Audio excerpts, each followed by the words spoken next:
Hello everyone, welcome to the channel. आज का जो मेरा टॉपिक है वो डायरेक्ट टैक्स का टॉपिक है, लॉ ऑफ टैक्सेशन से।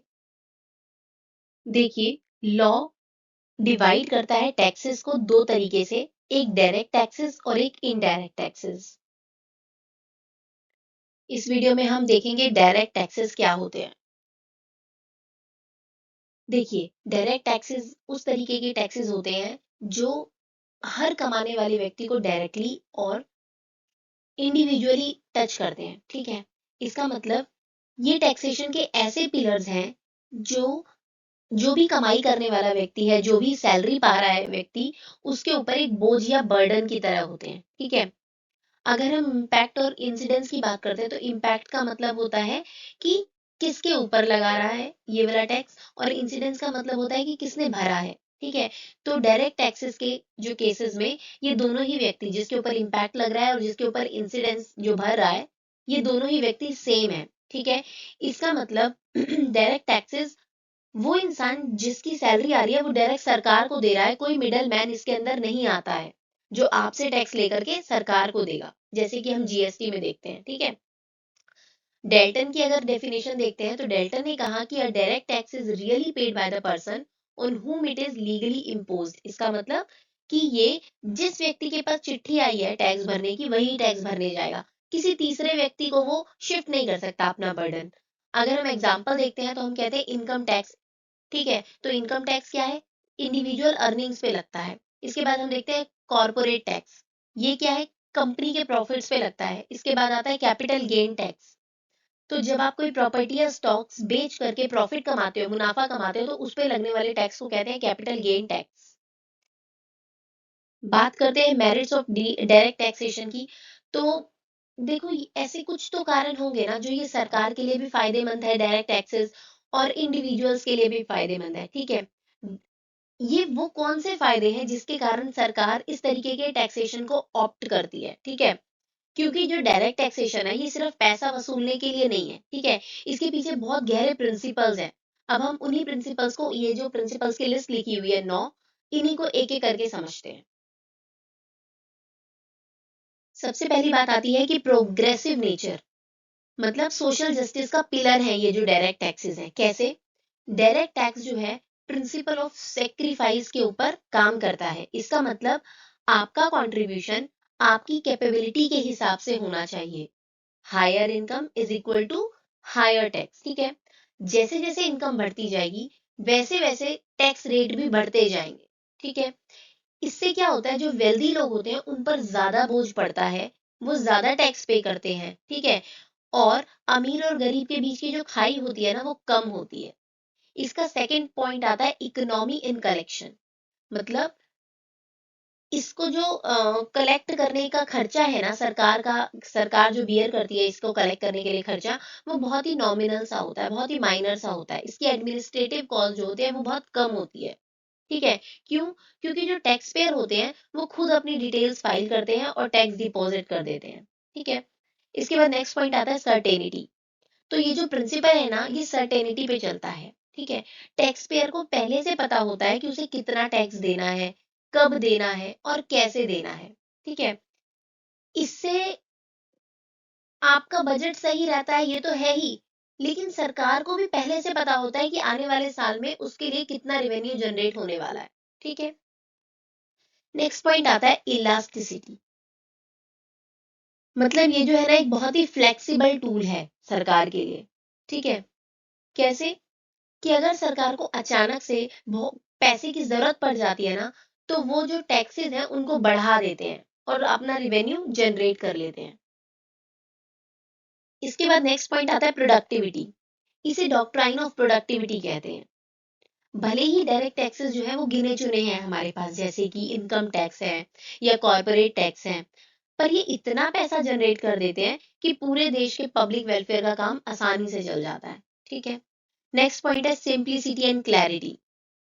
अब ये जो लॉज है ना, जो भी टैक्सेशन के लॉज है डायरेक्ट टैक्स के, ये काफी क्लियर और स्ट्रेट फॉरवर्ड है। ठीक है, टैक्स पेयर को ना अपना टैक्स कैलकुलेट करने में और उसे जा करके भरने में बहुत ज्यादा दिक्कतें नहीं आती हैं। ठीक है, नेक्स्ट पॉइंट आता है कन्वीनियंस।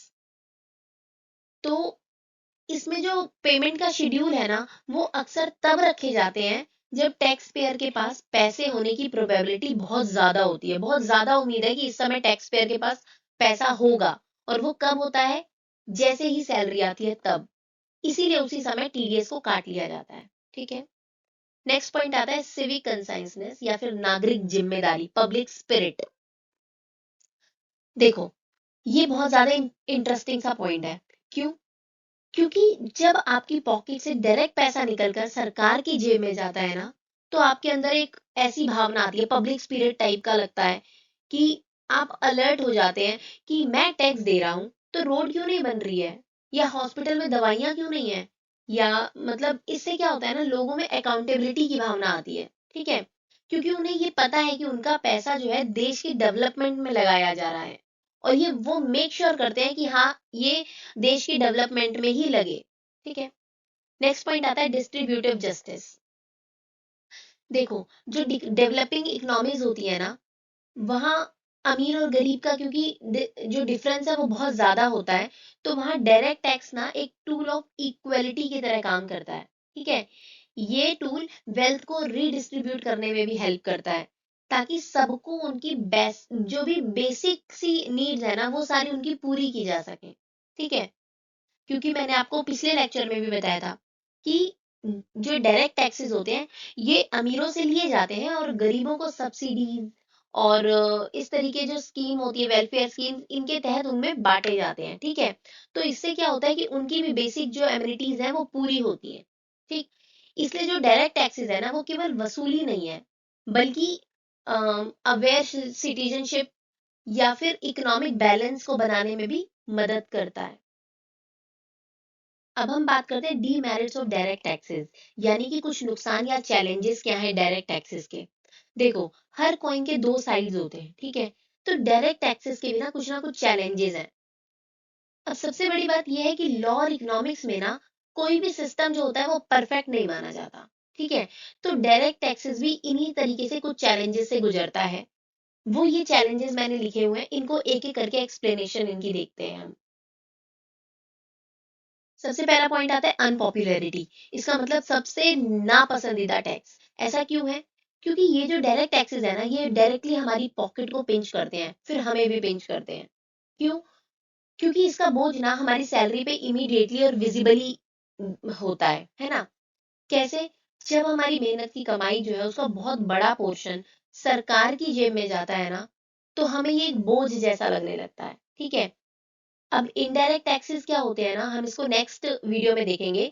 वैसे इनडायरेक्ट टैक्सेस क्या होते हैं, जैसे कि जीएसटी, तो ये धीरे धीरे चोरी चुपके से ना हमसे ले लिया जाता है और हमें पता नहीं चलता है। ठीक है। तो हमें दर्द भी कम होता है। मगर इनकम टैक्स जो है ना, डायरेक्ट हमें पता होता है कि इतना परसेंट कटना ही कटना है। ठीक है। इसके बाद नेक्स्ट पॉइंट आता है टैक्स एवेशन।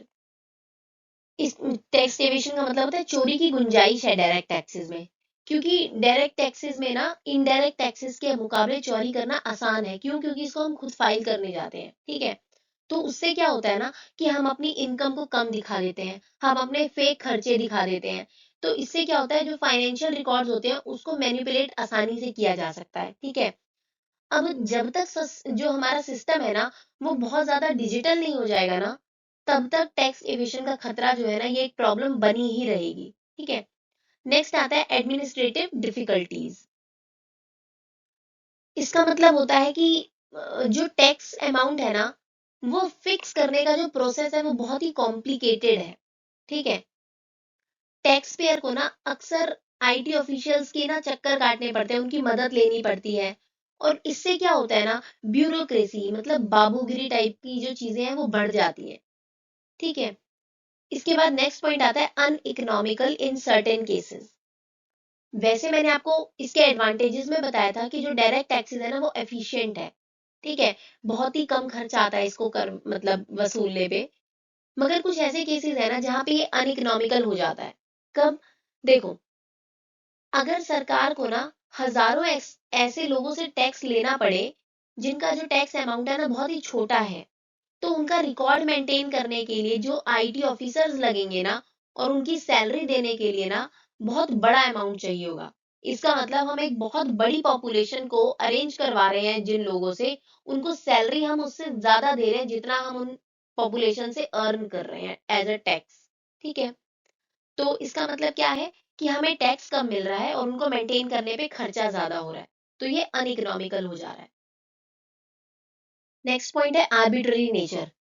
कभी कभी जो रूल्स है ना टैक्स के, वो इतने कंफ्यूजिंग हो जाते हैं कि टैक्स एक्सपर्ट ना उन्हें अपनी मर्जी से अप्लाई करने लग जाते हैं। ठीक है, इससे कंफ्यूजन और बढ़ जाती है, और कंफ्यूजन बढ़ती है तो करप्शन भी और बढ़ने लग जाता है। ठीक है, इसके बाद आता है हिंड्रेंस टू कैपिटल फॉर्मेशन। देखो, अगर टैक्स रेट बहुत हाई है ना, तो लोगों के पास सरप्लस इनकम जो है वो बचती ही नहीं है।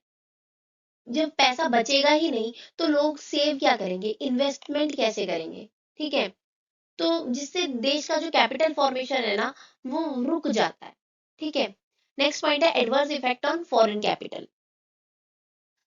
अगर हम फॉरेन इन्वेस्टर्स पर बहुत ज्यादा टैक्सेस लगाते जाएंगे, बहुत ज्यादा टैक्सेस लगाते जाएंगे, तो वो अपना पैसा ना हमारे देश से निकाल लेंगे। ठीक है, और नई इन्वेस्टमेंट करने पे भी डरेंगे। ठीक है, और होगा क्या कि वो उन देशों के पास भागेंगे जहां पे टैक्स या तो कम है या तो नहीं है। ठीक है, इससे हमारी इकोनॉमी पे भी फर्क पड़ेगा। इसके बाद नेक्स्ट पॉइंट आता है डिफिकल्टी रिगार्डिंग सोर्सेज। बहुत बार ऐसी कंफ्यूजन और डिफिकल्टीज आती हैं कि इसके सोर्सेज जानने में भी हमें दिक्कत होती है। नेक्स्ट आ रहा है नैरो बेस। इसका छोटा दायरा है। ठीक है, इंडिया की पॉपुलेशन बहुत बड़ी है। ठीक है, और इतनी बड़ी पॉपुलेशन में जो अच्छा अमाउंट टैक्स देते हैं ना, वो पॉपुलेशन बहुत ही कम है। ठीक है, जो टैक्स पेयर है, जो अच्छा खासा अमाउंट देते हैं, उनका बेस क्या है, बहुत ही नैरो है। ठीक है, क्योंकि ज्यादातर लोग क्या है ना, टैक्स की जो थ्रेशोल्ड है, जो लिमिट है ना, उससे नीचे होते हैं। इसलिए देश को चलाने के लिए ना पूरा फाइनेंशियल बोझ जो है ना, एक सिर्फ छोटे से माइनॉरिटी सेगमेंट पर आ जाता है जो टैक्स पे कर रहा है। ठीक है, तो इससे क्या होता है ना कि बहुत ही कम टैक्स आ रहा है और वेलफेयर करना है बहुत बड़ी लोगों का। तो इसलिए कहा जाता है कि डायरेक्ट टैक्सेस का जो बेस है, वो बहुत ही नैरो है। तो सारी चीजें देखने के बाद अगर हम कंक्लूजन निकालें, तो हम ये कहते हैं कि डायरेक्ट टैक्स ना एक नेसेसरी इविल की तरह है। ठीक है, इसके बिना सोशल जस्टिस नहीं हो सकता। ठीक, लेकिन इसके जो डीमेरिट्स है ना, वो सिस्टम को कभी कभी स्लो और करप्ट बना देते हैं।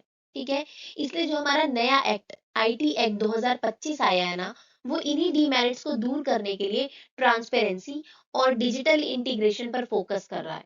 ठीक है, अब आपके लिए एक क्वेश्चन है, आपको ये बताना है कि क्या डायरेक्ट टैक्स का जो नैरो बेस मैंने आपको भी बताया था कि कम लोगों का टैक्स भरना इंडिया की सबसे बड़ी प्रॉब्लम है।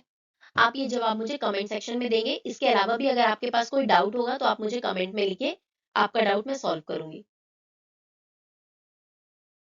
Thanks for watching.